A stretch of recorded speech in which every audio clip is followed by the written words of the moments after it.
Penguasa-penguasa sebuah rezim yang congkak, yang zalim, tidak memberikan kesempatan kepada orang lain untuk berpendapat, meniadakan suara dari rakyat, karena yang benar hanya suara penguasa. Kalau rezim demokrasi sudah berubah menjadi rezim otoriter, maka otoritarisme itu akan bisa bertahan kalau didasarkan pada 3B, yaitu bullets, buzzers, to banditry. Perbandingan tidak usah harus dilakukan oleh penguasa, tetapi penguasa mentoleransi perbandingan di bidang pertambangan, pertanian, kehutanan, tapi juga segala macam cabang ekonomi, itu perbankan dan lain-lain.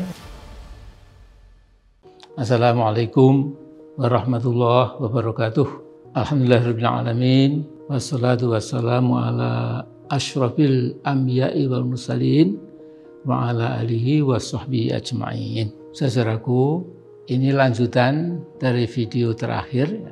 Jadi dalam surat Ibrahim itu, saya ulangi lagi, besok di Yaumul Mahsyar, di hari kiamat itu akan ada adegan antara penguasa-penguasa sebuah rezim yang congkak, yang zalim, tidak memberikan kesempatan kepada orang lain untuk berpendapat, itu kemudian akan bersilang sengketa dengan para pendukungnya yang gelap mata itu, yang mungkin istilah sekarang itu adalah buzzers mercenary, jadi pendengung bayaran atau buzzers bayaran, disewa, dibeli untuk kepentingan penguasa supaya tetap utuh kekuasaannya, dan apa yang diinginkan itu kesampaian dengan cara yang kadang-kadang memang sangat immoral, tidak masuk akal.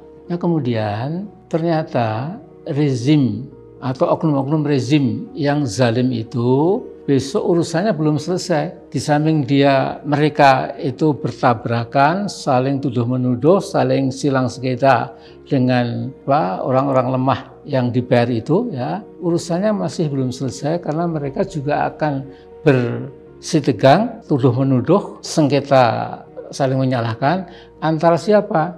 Antara mereka yang zalim itu dengan setan. Ini jelas sekali dalam ayat 22. Dia saya bacakan, wa qala asyaitanu lamma qudiyal amru innallaha wa'adakum wa'dal haqq wa wa'adtukum fa akhlaftukum wa ma kana li 'alaikum min sultanin illa an da'utukum fastajabtum li fala talumuni wa lumu anfusakum ma ana bimusrikhikum wa ma antum bimusrikhiyya inni kafartu bima asyraktumuni min qabl inna dhalimina lahum adzabun alim. Shadaqallahul azim. Jadi artinya, dan setan berkata ketika perkara hisab telah diselesaikan, yaitu mereka yang akan masuk neraka sudah disiapkan nerakanya, mereka yang masuk ke surga sudah disiapkan surganya.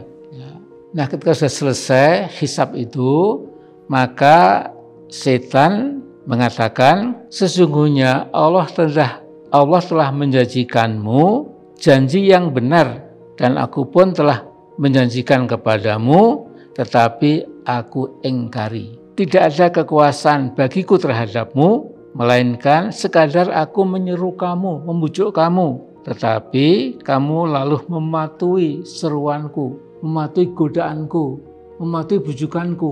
Oleh sebab itu, janganlah kamu mencercaku, tapi cercalah dirimu sendiri. Nah, kemudian dikatakan bahwa aku tidak pernah bisa membenarkan perbuatanmu, aku ingkari. Nah, kemudian Allah mengatakan, sesungguhnya orang yang zalim akan mendapat siksaan yang pedih.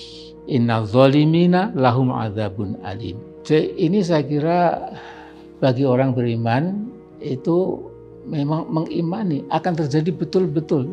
Al-Quran adalah kitabullah yang mutlak kebenarannya gitu. Jadi ini saya sampaikan kepada mereka yang percaya kepada hari akhir, yang tidak juga tidak apa-apa, gitu. Teruskan saja. Tetapi saya akan sedikit menambahkan, kalau rezim demokrasi sudah berubah menjadi rezim otoriter, maka otoritarisme itu akan bisa bertahan kalau didasarkan pada 3B, yaitu bullets, senjata untuk menakuti rakyat ya, supaya tunduk kepada kemauan rezim ya. Kemudian tadi buzzers, jadi barisan mereka yang disewa itu ya untuk mengguncang-guncangkan keadaan supaya rakyat menjadi hiruk pikuk ketakutan ya, tapi kemudian rezim menjadi seperti kokoh dan kuat ya.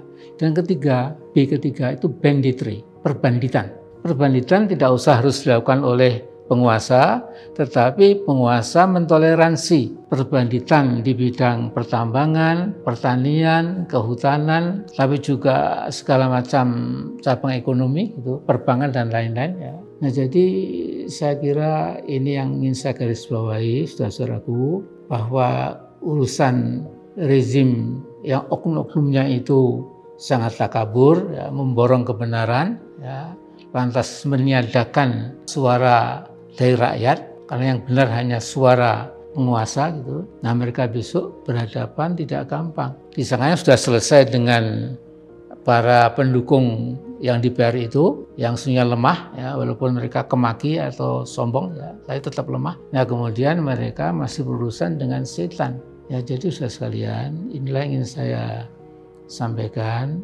Buat orang yang masih percaya kepada akhirat, tidak gampang kita hidup di dunia ini ya. Karena besok perhitungannya yang pasti terjadi dan pasti adil ya, dan pasti mutlak akan terjadi, yaitu dari Allah Subhanahu wa taala. Allah Sang Maha Adil, Sang Maha Mengetahui, Sang Maha Melihat, Sang Maha Sempurna, Maha Bijak, milik skala Maha Sempurna ya.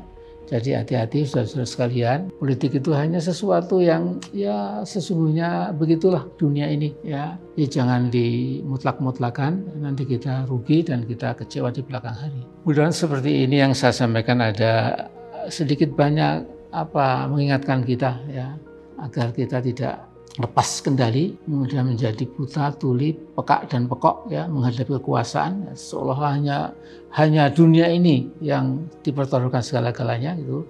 Sementara sesungguhnya yang fana ini hanya sebentar ya. Kita akan berhadapan dengan sesuatu yang lebih abadi, lebih kekal, yaitu besok kelak ketika kita semua berdiri di padang mahsyar bertanggungjawabkan masing-masing ya, apa yang telah kita kerjakan di dunia yang fana ini. Assalamualaikum warahmatullahi wabarakatuh.